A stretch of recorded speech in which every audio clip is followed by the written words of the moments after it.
आज की इस मजलिस से हम सब ये पैगाम लेकर जाइए कि जिसके पास भी अल्लाह ने बेटा की दौलत दी है या बेटी की दौलत दी है, सबसे पहले जो तालीम होगी वो कुरान की तालीम होगी, वो रसूलुल्लाह की सीरत की तालीम होगी, वह सहाबा के अखलाक और किरदार की तालीम होगी। यही वो तालीम है कि जिस तालीम की बुनियाद पर हमारे अखलाक दुरुस्त होंगे, हमारे मुआमलात अच्छे होंगे, हमारी इबादतें अच्छी होंगी। यही वो तालीम है जिसमें बड़ों को इज्जत का मकाम मिलेगा और छोटों को शफकत मिलेगी, और माँ को माँ का दर्जा मिलेगा, बाप को बाप का मकाम मिलेगा, भाई को भाई का दर्जा मिलेगा, बहन को बहन की हैसियत दी जाएगी। यही वो तालीम है जिससे समाज के अंदर अखलाक आम होगा और जिससे समाज के अंदर आपसी मोहब्बत और भाईचारगी की फजा बरकरार होगी। आज दुनियावी तालीम, हम नहीं कहते कि दुनिया की तालीम नहीं हासिल करनी चाहिए। इमारत शरिया ने दुनियावी तालीम के लिए कई स्कूल से खोले हैं, कई उसके कॉलेज हैं, और इमारत शरिया के अमीर शरीयत ने रहमानी 30 जैसा ऐसा प्लेटफॉर्म दिया इस मुल्क को, जहां बेशुमार तलबा और तालिबात आला इम्तिहानात की तैयारी करके मुल्क के आला ओहदों पर बैठ रहे हैं, अल्हम्दुलिल्लाह।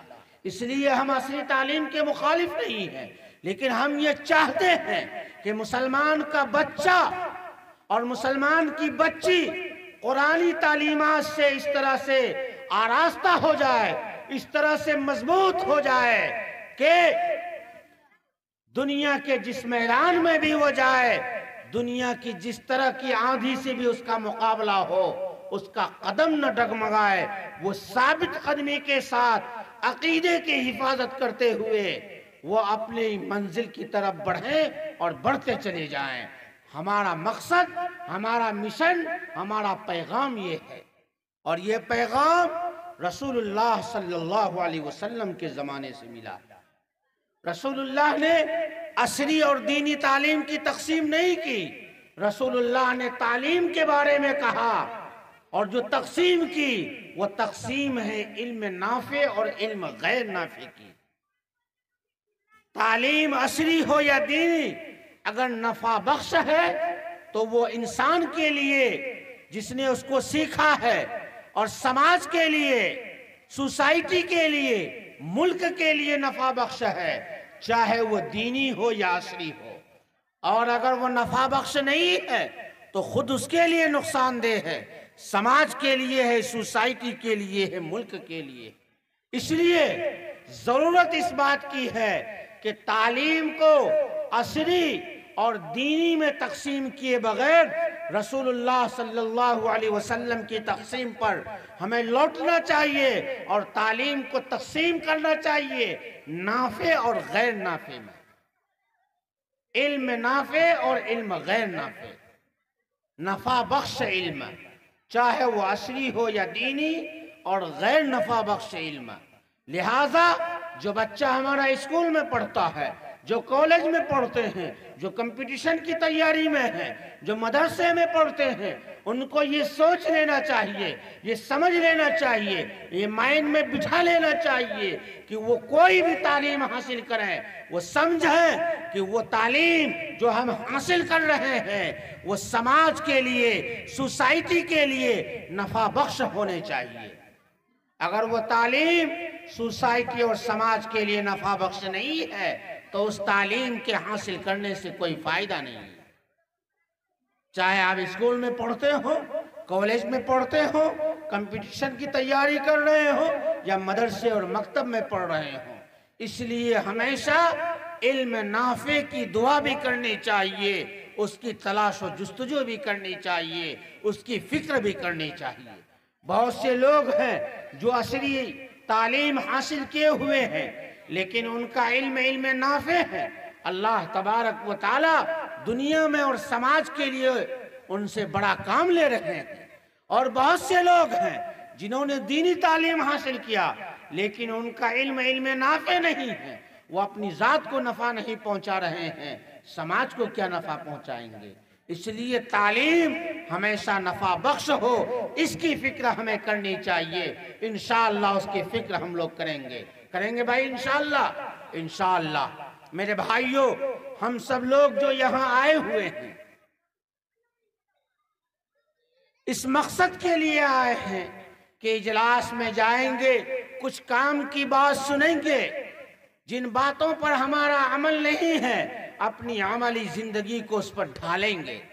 मजमा छोटा हो या बड़ा, अगर वो तय कर ले कि इस मजलिस में जो भी बात काम की होगी उसको हम सुनेंगे और उस पर अमल करेंगे, इंशाअल्लाह वो फायदेमंद है। और अगर मजमा बहुत है लेकिन अमल की नीयत से नहीं सुन रहा है तो उसके सुनने से मेरे ख्याल में बहुत ज्यादा नफा होने वाला नहीं। इसलिए नीयत कर लीजिए कि जो भी बात यहाँ से सुन के जाएंगे इंशाअल्लाह उस पर अमल करेंगे भाई, इंशाअल्लाह। सब आदमी बोलिए इंशाअल्लाह।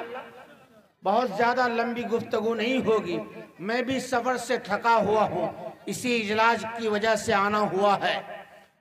बस काम की चंद बातें होंगी, फिर इंशाअल्लाह आपके सामने वो मंजर पेश होगा कि जिसके लिए आप लोग बैठे हुए हैं।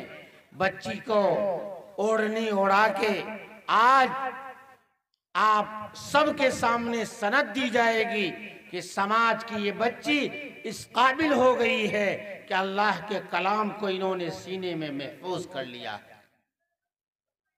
मेरे भाइयों, हर ईमान वाला जो दुनिया में आया है उस ईमान वाले की ये ख्वाहिश होती है कि हमें वो काम करना चाहिए जो दुनिया में भी भलाई वाला हो, खैर वाला हो, और आखिरत में भी वो खैर का सबब बने। हर ईमान वाले का ये ख्वाहिश होती है। अब सवाल ये पैदा होता है कि ये भलाई वाला काम, ये खैर वाला काम, ये ईमान वालों के लिए शरीयत में क्या है। जनाब मोहम्मद रसूलुल्लाह सल्लल्लाहु अलैहि वसल्लम ने मौके ब मौके से कई तरह के इरशादात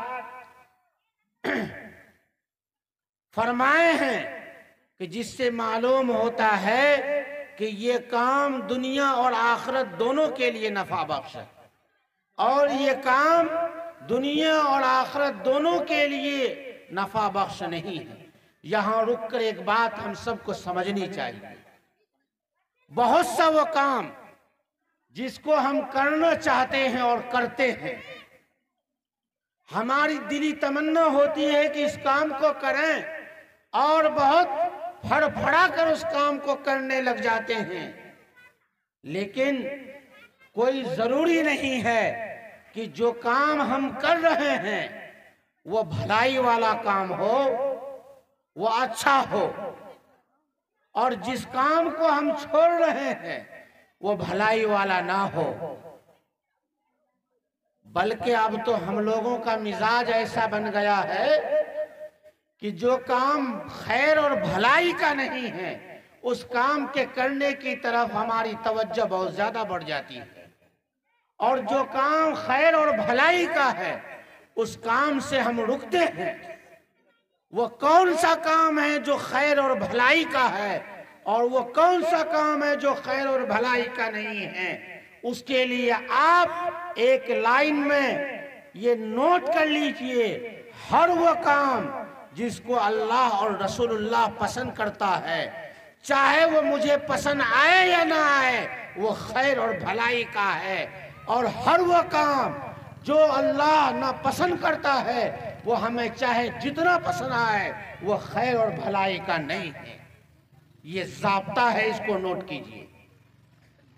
दूसरा कि रसूलुल्लाह सल्लल्लाहु अलैहि वसल्लम ने खैर की लाइन से क्या क्या पैगामात दिए हैं।